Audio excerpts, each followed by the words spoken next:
नमस्कार, मेरा नाम प्रवीण एलावत है। आप 90 डिग्री देख रहे हैं। साधु दास को लेकर 90 डिग्री ने एक मुहिम चलाई थी कि उस दिहाड़ी मजदूरी करने वाले एक धानक बिरादरी से आने वाले साधु दास का पैसा सतलोक आश्रम आखिर डकार क्यों रहा है, उसका पैसा आखिरकार वापस क्यों नहीं किया जा रहा है।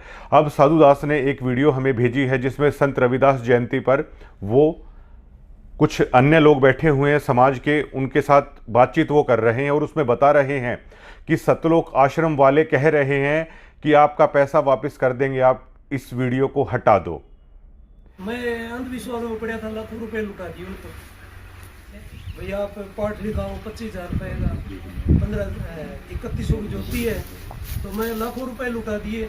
मेरे को जरूरत पड़ी जब मैंने पता चलिया, जैसे किसान भाई है, किसाना ने करोड़ों रुपया सामान दिए, धान अपने, मैं भी धान उनको पाइपा खातर गया था। चलो ठीक है, मजबूरी में उनका साथ देना चाहिए, तो मैं मेरा आपके ऊपर पड़ी जब मैंने पता चलिए, मेरा सारा ढूंढ पड़ गया। उन्होंने कौन दिया, बोले आपके पास बुलेट मोटरसाइकिल है, छोटा हाथी है। मैं कह रहा भाई किस्त भर के मैं मेरे ले आया हूँ और फिर थाना कमा के थाना दान दिया हूँ, तो मेरा दान वापस दे दो। ये मेरी वो 19 डिग्री चैनल है, वो भी आवाज़ उठा रखी है। तो कल के मेरे को फोन आने लग रहे, भाई तेरे पीछे दे देंगे, तू यहाँ वीडियो हटवा दे। मैं कहा या को नहीं हटवाऊँ भाई, मैं मेरे पीछे दे दो, मैंने थारी दरिया दिली की जरूरत को नहीं, मैंने मेरे पीछे वापिस दे दो। ठीक है, मैं लाखों रुपये लुटा, तो मैं कुएं अंधविश्वास में पड़ो ना भैया, पटना में बहुत फायदे है। ये इस बात का पुख्ता सबूत है कि सतलोक आश्रम इस मुद्दे पर कितना बौखलाया हुआ है। सतलोक आश्रम से ये मुद्दा ना तो बाहर निकालते बन रहा है ना निकलते हुए बन रहा है, लेकिन साधु दास की खुददारी देखिए। उसने ये कह दिया कि 90 डिग्री ने जो मुहिम चला रखी है वो बिल्कुल सच्ची मुहिम चला रखी है। आप मेरे जो हक का पैसा है, मुझे आप लोगों का एहसान नहीं चाहिए। आप लोगों ने जिस कदर टॉर्चर किया है, आपका एहसान नहीं चाहिए और मेरा पैसा है मुझे वापस लौटा दो। इस मुद्दे पर सतलोक आश्रम पूरी तरीके से बैकफुट पर नजर आता है। और आप सतलोक आश्रम के बारे में अगर आप रिसर्च करेंगे ना तो हैरान हो जाएंगे आप। अब जबकि एक सवाल मन में बार बार उठता है कि आप संत रामपाल जी महाराज का जिक्र अगर हरियाणा में कहीं पे करने लग जाते हैं, तो मैंने बहुत सारे लोग ऐसे देखे हैं वो बुरा भला कहने लग जाते हैं। अब जब उन आदमियों से आप पूछेंगे तो वो रीज़न जो बताएंगे ना, जो अनाप शनाप की बातें उस दरमियान आश्रम के बाबत मीडिया ने लिखी थी, उन चीज़ों का जिक्र हो जाता है। जो बैड एलिमेंट हथियार लेकर खड़े थे, जो 6 लोग मरे भी थे बरवाला कांड के दरमियान, उन चीज़ों का जिक्र है वो लोग कर लेते हैं और उन सभी चीज़ों को संत रामपाल जी महाराज से जोड़ देते हैं। उन आदमियों को ये नहीं पता कि संत रामपाल जी महाराज का दूर दूर तक इस तरह के बैड एलिमेंटों से कोई हाथ नहीं था। एक राष्ट्रीय समाज सेवा समिति जो संत रामपाल जी महाराज के भाई हैं महेंद्र दास, उन्होंने गठित की थी। संत रामपाल जी महाराज ने पूरी संगत के सामने ये कह दिया था कि ये समिति मेरी नहीं है। संत रामपाल जी महाराज को बरवाला के बाद जब गिरफ्तार किया गया था, मेडिकल के लिए पंचकुला हॉस्पिटल में लाया गया था, तब भी संत रामपाल जी महाराज से मीडिया ने पूछा था कि बाबा जी ये जो गुंडा तत्व है, बैड एलिमेंट है, ये जो गुंडागर्दी बाहर हुई है, ये आखिरकार कौन है। संत रामपाल जी महाराज ने पूरे देश के सामने ये कह दिया था, ये राष्ट्रीय सेवा समिति के लोग हैं, ये लोग मेरे नहीं हैं।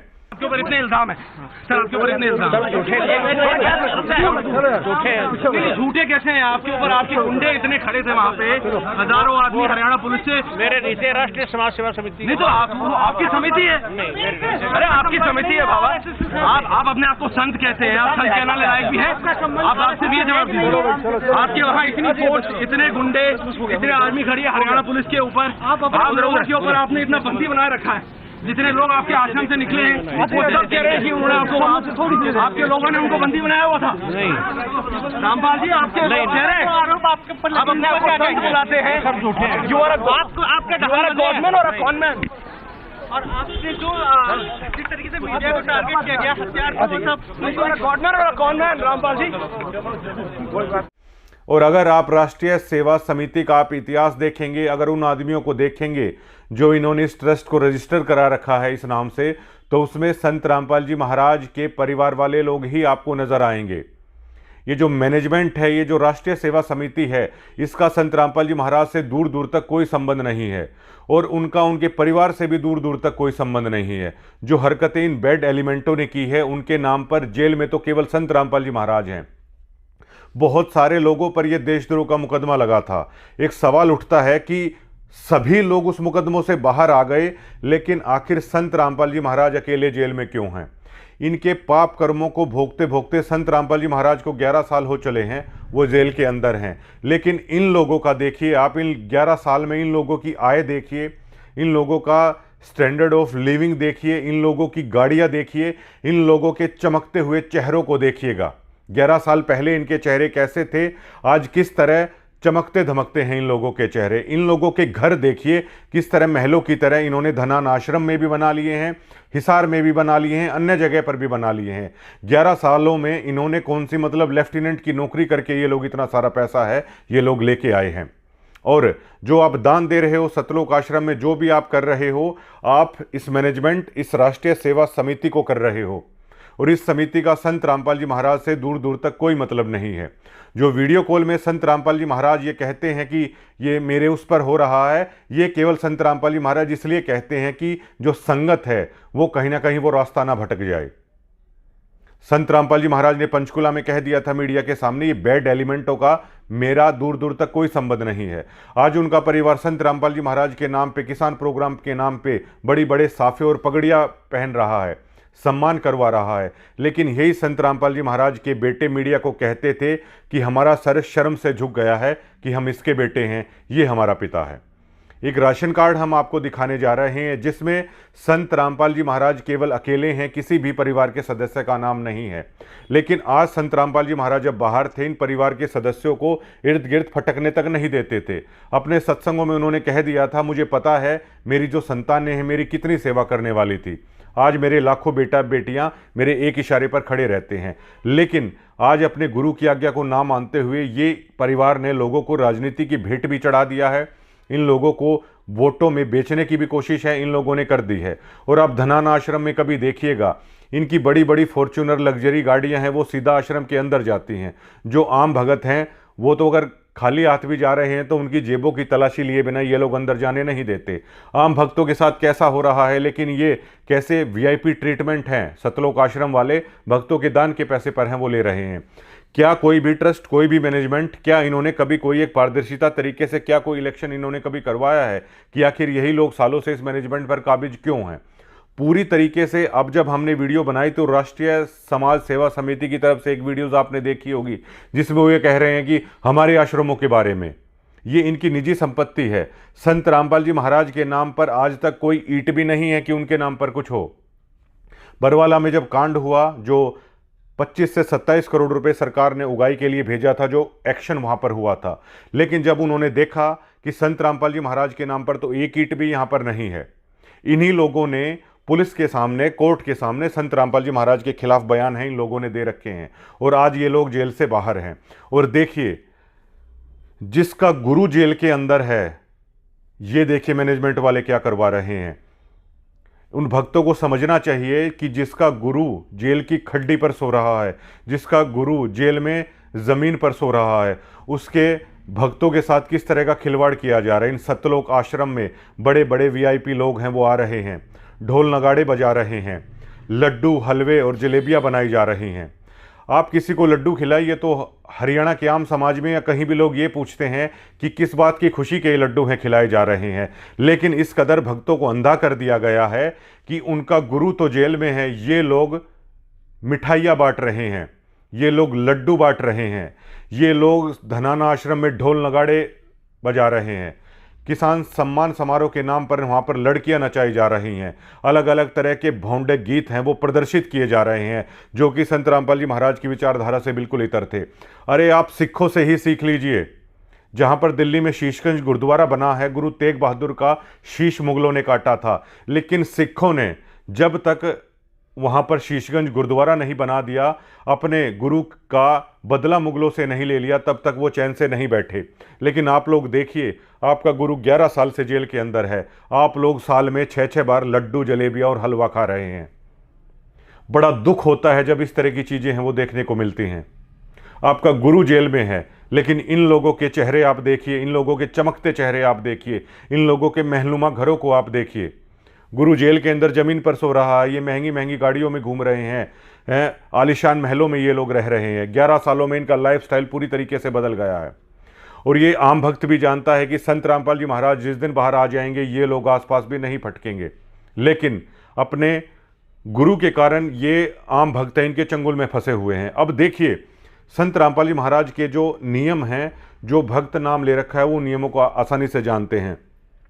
दिवाली ये लोग नहीं मनाते हैं, होली ये लोग नहीं मनाते हैं, तीज ये लोग नहीं मनाते हैं, अन्य किसी भी त्यौहार ये नहीं मनाते हैं। किसी को गुज्जर खाई अगर हो जाती है, जो हवन वगैरह होता है वो संत रामपाल जी के महाराज के भगत है, वहाँ पर नहीं जाते हैं। कोई भी ब्याह शादी की अगर ऐसी चीज़ है तो उससे भी मतलब बचने की कोशिश की जाती है कि खाना वहाँ यहाँ पर मतलब ना खाया जाए। इस तरह की चीज़ें होती हैं। नाचना मना है, डीजों पर नाचना मना है, ढोल नगाड़े करना मना है, मेकअप करना मना है। रिश्तेदारियों से भी लोग कन्नी काट लेते हैं जहां पर उन नियमों के विरुद्ध अगर कोई चीज़ हो रही है। तो एक तरीके से आप देखेंगे तो संत रामपाल जी महाराज का भक्त है वो दुनिया से कट जाता है। मैं खुद इस बात का गवाह हूं।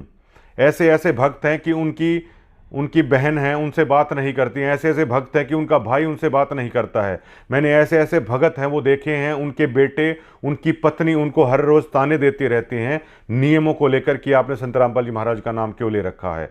वो इस कदर दुनिया से कट जाते हैं, दुनिया से वो कट जाते हैं, फिर इस मैनेजमेंट की भीड़ चाल का वो हिस्सा बन जाते हैं। दुनिया से इस कदर कटे हुए हैं, ना उनका कोई मित्र है, ना उनकी कोई रिश्तेदारी है, ना उनका कोई समाज रहता है, और तो और उनका कोई गांव भी नहीं रहता। केवल और केवल उनके लिए रह जाते हैं संत रामपाल जी महाराज। इसी चीज़ का ये लोग फ़ायदा उठाते हैं। इसी चीज़ के कारण संत रामपाल जी महाराज का एक नियम ये भी है कि अपने गुरु के सिवा और किसी को नहीं मानना है। लेकिन ये जो इनके परिवार वाले हैं धनाना आश्रम में, उनके घरों के बाहर भक्त हैं वो ड्यूटी देते हैं, इनके चौकीदार बनकर खड़े रहते हैं इनके परिवार के लोगों के। जहां ये मैनेजमेंट कहती है वहां पर चले जाते हैं, जहां पर झाड़ू लगाने के लिए लोग कह देते हैं वहां पर वो लगाने लग जाते हैं। समाज से कट गए, गांव से कट गए, रिश्तेदारी से कट गए, मित्र यारों प्यारों से कट गए, समाज में हर चीज़ से कट गए। इसी चीज़ से फिर ये लोग भेड़ चाल में शामिल कर लेते हैं। और अगर मेरे आप जैसा अगर कोई आदमी आवाज़ उठाने की कोशिश करता है तो इनके नाम पे एक कंप्यूटराइज पीला पर्चा है वो लोग निकाल देते हैं, ताकि दोबारा इस तरह की बगावत करने की कोई कोशिश ना कर सके, इस तरह कोई बागी है वो ना हो पाए। सतलोक आश्रम से जुड़े हुए हर व्यक्ति को ये बात है कि ये जो मैनेजमेंट है, ये जो समितियां बना रखी हैं, इसका संत रामपाल जी महाराज से दूर दूर तक कोई भी संबंध नहीं है। लेकिन इन नौसिखियों ने, इन नकली एक्टरों ने संत रामपाल जी महाराज को इतना बदनाम कर दिया है, इतना बदनाम कर दिया है कि आम समाज में जाकर भी आप अपने गुरु की अगर अच्छाइयाँ बताने की कोशिश करते हैं तो लोग गाली देने लग जाते हैं संत रामपाल जी महाराज के नाम पे। ये बैड एलिमेंट इस चीज़ के सारे कसूरवार हैं, जिन्होंने 11 साल हो गए हैं गुरु को अंदर इन लोगों ने डलवा रखा है। भक्तों का गुरु अंदर बैठा हुआ है, वो जेल की खड्डियों पर सो रहा है। जो जेल में जा चुके हैं उन लोगों को पता है कि वहाँ पर कोई बिस्तर नहीं मिलता, एक पक्की खड्डी उसे बोला जाता है वो मिलती है। वो भी मिल जाए तो बहुत बड़ी बात होती है, वरना लोग हैं वो नीचे ही सोते हैं। लेकिन साल में 6-6 बार लड्डू और जलेबियाँ हैं, सरेआम इनके तनखइये पत्रकार वीडियोज़ में दिखाते हैं कि देखिए। ये बहुत शर्म की बात है कि जिसका गुरु जेल में है वो लोग छाल में 6-6 बार लड्डू हैं वो मिठाइयाँ हैं वो कर रहे हैं। जिंदा गुरु के ऊपर फूल बरसाए जा रहे हैं, ढोल नगाड़े बजाए जा रहे हैं, डांस किए जा रहे हैं, और कोई कुछ बोलने तक को तैयार नहीं है। पैसे खाए जा रहे हैं, भक्तों के दान का पैसा खाया जा रहा है, और कोई एक गरीब आदमी वो ये बोल देता है कि मेरा पैसा वापस करो, उस तक को देने का इनका मतलब वो नहीं है, और दावे किए जाते हैं। ये जो सब इन लोगों ने किया है, ये 1000 करोड़ रुपए बांटे हैं या 2000 करोड़ रुपए बांटे हैं, ग्राउंड पे इनका टोटल फेलियर दिखाता है। 1000 करोड़ रुपए लगाने के बाद 500 लोग ये नहीं जोड़ पाए हैं संत रामपाल जी महाराज के सिद्धांतों से, संत रामपाल जी महाराज की शिक्षाओं से। ये सबसे बड़ा टोटली फेलियर इस मैनेजमेंट का है। और इस मैनेजमेंट को जो भी आप पैसा दे रहे हो वो आप संत रामपाल जी महाराज को नहीं दे रहे हो, क्योंकि उन्होंने डिनाई कर दिया है, ये समितियां उनके नाम की नहीं हैं। और संत रामपाल जी महाराज कहते हैं कुपात्रों के हाथ में दी हुई चीज़ है वो कभी नहीं फलेगी। इसलिए अब जो संत रामपाल जी महाराज की शिक्षाओं पर चलते हैं, उनकी सच्ची भक्ति करते हैं, वो लोग अपने गुरु के बाहर आने का बड़ी शिद्दत के साथ इंतज़ार कर रहे हैं। जो भी दान का पैसा उन्हें देना होता है वो अपने घर पर ही संत रामपाल जी महाराज के नाम का संकल्प करके है वो रख लेते हैं, और वो संकल्प कर लेते हैं कि गुरु महाराज जब कभी आप बाहर आओगे ये दान का पैसा तब हम आपको देंगे। और मुझे पुराने भक्तों ने बताया है कि संत रामपाल जी महाराज अपने हाथ में दान का पैसा लेते थे, मतलब पहले वो पैसे को छूते थे उसके बाद वो वहाँ पर रखवाते थे। इसका सीधा सा मतलब ये था कि उस गुरु ने आपका दान का पैसा स्वीकार कर लिया है। लेकिन आज जो ये कर रहे हैं वो पैसा भी उस गुरु के दे तो रहे हैं भगत, लेकिन वो पैसा इस मैनेजमेंट के नाम पे जा रहा है। आप लोग सवाल क्यों नहीं उठाते? ये लोग फिर इलेक्शन क्यों नहीं करते हैं? सालों से यही लोग आखिरकार उस संस्था पर काबिज क्यों हैं? कल जो 2-3 भक्त हैं कल टूट गए हैं इन लोगों के, जो सच्चाई इन लोगों की सामने आई है। लगातार भक्त हैं इनसे टूटते जा रहे हैं, और ये लोग बड़े बड़े दावे करने की कोशिश करते हैं। इन्होंने एक भांग पिलाने की एक ऐसी कोशिश कर दी है, झूठे धर्म के नाम पर एक ऐसा नशा इन भक्तों को करवाने की इन्होंने कोशिश कर दी है।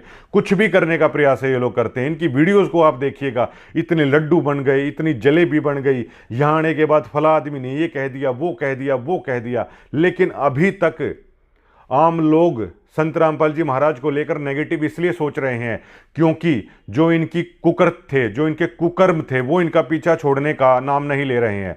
मैं इस बात का पुख्ता गवाह हूं। गिरावड़ में संत रामपाल जी महाराज वीडियो कॉल पर आए हुए थे जब यहां पर सम्मान समारोह था।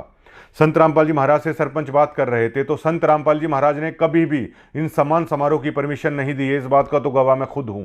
संत रामपाल जी महाराज ने उन लोगों को कहा कि मेरे पास लोग ये परमिशन लेने के लिए आए कि हम सम्मान समारोह करना चाहते हैं। संत रामपाल जी महाराज ने वीडियो कॉल के दरमियान बताया, मैंने उन लोगों को कहा जब आप लोग मुझे गालियां देते थे तब मुझसे नहीं पूछा था, अब आप लोग मुझसे क्यों पूछ रहे हैं? मतलब जो आपको करना है वो आप करिए। आप लड़कियां नचाइए, दान का जो पैसा है भक्तों का इन कार्यक्रमों पर वो उड़ाइए, स्टेजों से कुछ भी अमर्यादित भाषा कीजिए, पॉलिटिकल लोगों को बुलाइए, भक्तों से आप जयकारे लगवाइए, उनके नाम के हाथ उठवाइए, कुछ भी आप कीजिए।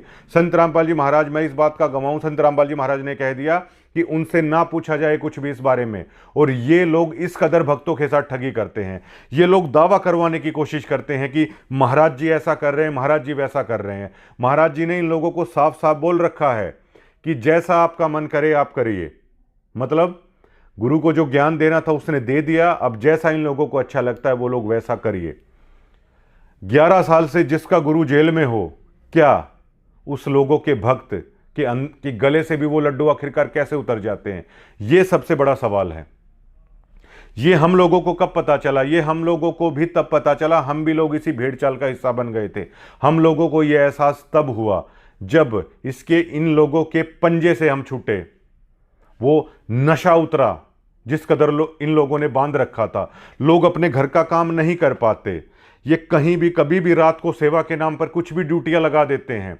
लोग अपनी बच्चे पढ़ाई नहीं कर पाते, लोग अपने घर को नहीं संभाल पाती महिलाएं। लेकिन इन महाशयों को इनके घर की चौकीदारी है वो कर देनी चाहिए। अनारो माई के घर के आगे ड्यूटी लगा दो।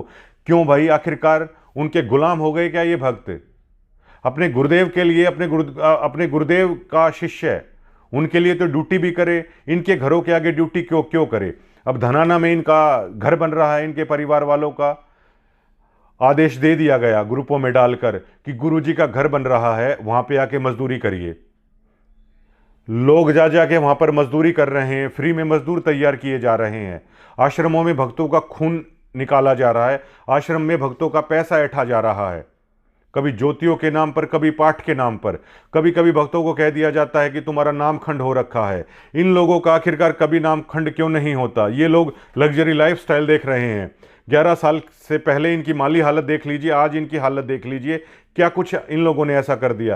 पहले इन्हें शर्म आती थी कि ये हमारा बाप है, आज लोग देखिए उसी बाप के नाम से ये लोग साफे पहन रहे हैं और पगड़ियाँ बांध रहे हैं। कम से कम एक बार वीरेंद्र को आकर स्टेज पर ये तो कह देना चाहिए कि मैं अपने बयान वापस लेता हूं, जिसमें मैं शर्मिंदा था कि मेरे बाप का नाम संत रामपाल जी महाराज है। इसके कुकर्मों के कारण मैं शर्मिंदा हो गया था, मैं समाज में बैठने लायक नहीं रहा। लेकिन कम से कम आगे अब जो जानकारी मिल रही है कि सातरोड खाप में हो सकता है ये कार्यक्रम और करवाने की बातचीत शायद कुछ चल रही है, तो सातरोड खाप में कम से कम संत रामपाल जी महाराज का बड़ा बेटा खड़ा होकर ये तो कह सकता है कि मुझे अपने पिता पर गर्व है। कम से कम वो बयान तो ये समाज के सामने लेके आए और कम से कम ये गलती तो माने कि संत रामपाल जी महाराज का आदेश नहीं था कमांडो बनाने के लिए। संत रामपाल जी महाराज का आदेश नहीं था कि बंदूक लेके खड़े हो जाओ। संत रामपाल जी महाराज का आदेश नहीं था बच्चे और महिलाओं को आप लोग आगे खड़ा कर दो। संत रामपाल जी महाराज का आदेश नहीं था कि हमें कोर्ट पर नहीं जाना है।